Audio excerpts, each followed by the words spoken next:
वहीं दूसरी तरफ रॉकी, एक ऐसा शख्स जो गद्दारी, चोरी, धोखाधड़ी, लालच का जीता जागता नमूना है। अब उसकी नजर तुम्बाड़ गांव के सोने पर थी। वो कई सालों से इस फिराक में था कि आखिर किस तरह वो तुम्बाड़ गांव में घुसे और इस सोने को प्राप्त कर सके, और अब वो दिन नजदीक था। अब इतनी तैयारी कर ही ली है तो ये भी बता दो कि आखिर बंसी के नजदीक जाओगे तो जाओगे कैसे? वो समय आ चुका है, तुम बस देखते जाओ।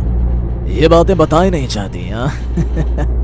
बंसिक के छिपे सोने और संपत्ति मेरी होगी। तुम बाढ़ तैयार हो जाओ, मैं आ रहा हूं। रॉकी चुराई हुई किताबों में कुछ खोजता है। अचानक उसे पुरानी पुस्तक मिलती है जिसमें रेखांकित चिन्ह और कुछ अजीब सा लिखा हुआ था। समय लगेगा, खोजना भी पड़ेगा। खोजेंगे भाई, इतना तो कष्ट करना ही पड़ेगा हमें सोने के लिए। रॉकी को उस पुस्तक को देख कुछ याद आता है कि किस तरह वो एक बुद्धिमान पुराने यात्री से मिलता है एक दूर नगरी में, और वो और कोई नहीं, चित्तौड़गढ़ के होटल का मैनेजर, जिसकी आंखों के सामने ही तरह तरह की अजीबो गरीब घटनाएं कई साल पहले घटित हुई थी, जिसका संबंध तुम्बाड़ और तुम्बाड़ के राजा बंसिक से है। उसने रॉकी को सब बताया और अपने षड्यंत्र का हिस्सा भी बनाया।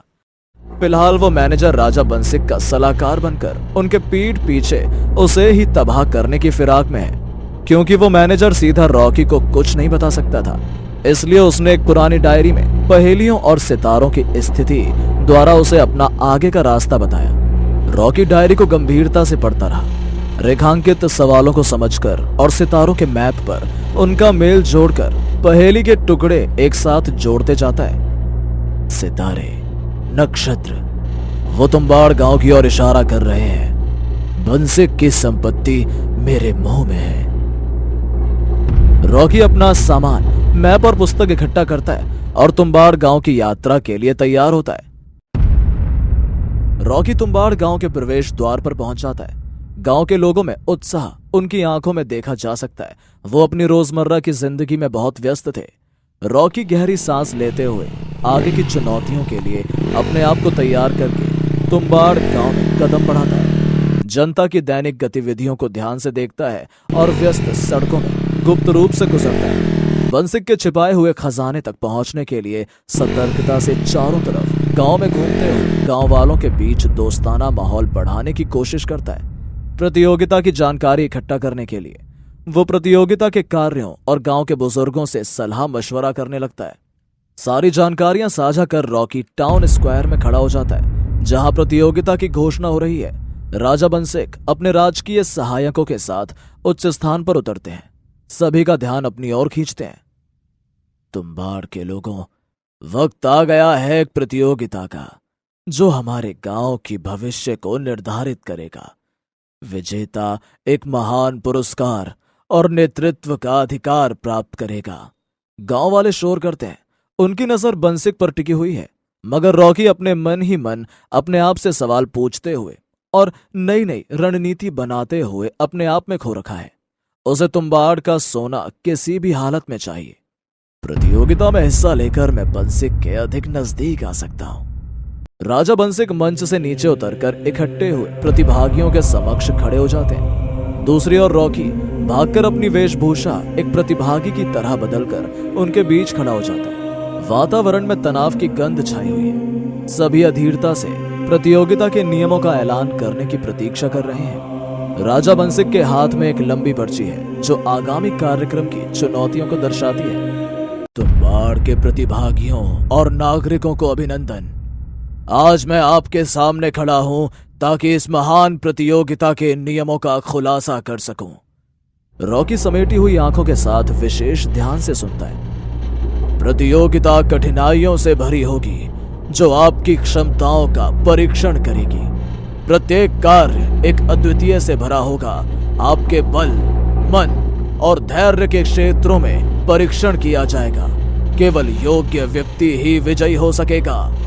रॉकी की आंखों में आगे बढ़ने के लिए लालसा और जिज्ञासा की किरणें चमकती हैं। वो प्रतियोगिता में अपनी प्रतिष्ठा साबित करने के लिए तत्पर होता है। ध्यान रखें, ये प्रतियोगिता केवल व्यक्तिगत शक्तियों के बारे में ही नहीं है, बल्कि एकता और सहयोग के बारे में भी है।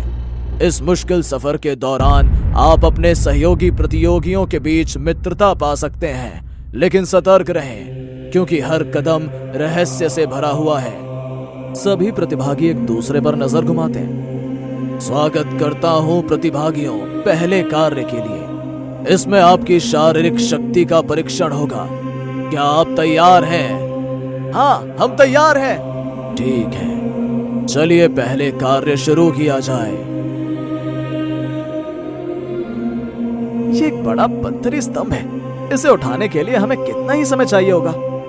आगे बढ़ने के लिए प्रतिभागी आवाज बढ़ाते हैं। एक असंभव काम है, मैं ये कर सकता हूँ। दोनों प्रतिभागी देखने में काफी ताकतवर होते हैं और वो दोनों विशालकाय पत्थरी स्तंभ को उठाने में कामयाब होते हैं। रॉकी उनके सामने फीका पड़ रहा था और सब यही सोच रहे थे कि रॉकी इस स्तंभ को उठा नहीं पाएगा। रॉकी अपने आप से बोलता है, हमेशा बहुत कुछ संभव होता है, चलो आज हो जाए। रॉकी तेज चिल्लाते हुए पत्थरी स्तंभ को धीरे धीरे उठाने की कोशिश करता है। उसका चेहरा पूरा लाल पड़ चुका है, पसीने टप टप कर गिरने लगते हैं। सभी की आंखें रॉकी पर जमी हुई हैं, सबके चेहरे पीले पड़ जाते हैं। ये तो अद्भुत है, आखिर इसने ये किया कैसे? हमेशा कुछ नया करने की आवश्यकता होती है। यहाँ अन्य प्रतिभागियों की ओर से हैरत की नजर डाली जाती है जब वो रॉकी के अचानक दिखी ताकत को देखते हैं। तुम्हारे पास ऐसी ताकत कहां से आई? कुछ लोग अचानक सब कुछ कर सकते हैं। बहुत ही बढ़िया, आप तीनों ने बहुत ही अच्छा प्रदर्शन किया, खासकर रॉकी। आपसे मुझे ये उम्मीद नहीं थी कि आप ये पड़ाव पार कर पाएंगे। खैर, आगे बढ़ते हैं। दूसरी प्रतियोगिता है बुद्धि की। देखते हैं इसमें कौन कौन बाजी मार पाता है। अगली प्रतियोगिता की शुरुआत कल सुबह 4 बजे से लेकर दोपहर के 12 बजे तक रहेगी। आप चाहे तो इसके अंदर अपने बल का प्रयोग भी कर सकते हैं। आपको पूरे गांव को उठाना होगा। क्या आप इस विशालकाय गांव को उठा सकते हैं? असंभव, हम कोई बजरंग बली थोड़ी ना है जो गांव को एक उंगली पर उठा लेंगे। आप किसी भी वस्तु, किसी भी चीज का इस्तेमाल कर सकते हैं, मगर ध्यान रखें केवल 2 लोग ही आखिरी पड़ाव के लिए चुने जाएंगे। पहला प्रतिभागी जो भी बुद्धि की प्रतियोगिता को पूरा करेगा, उसके बाद वाला प्रतिभागी भी उसकी नकल कर उसको पूरा कर सकता है। लगता है ये बुढ़ा पागल हो गया। चल देखते हैं क्या भला है ये। रॉकी शांतिपूर्वक राजा की बात सुनता जा रहा है। वो मन ही मन मुस्कुराने लगता है।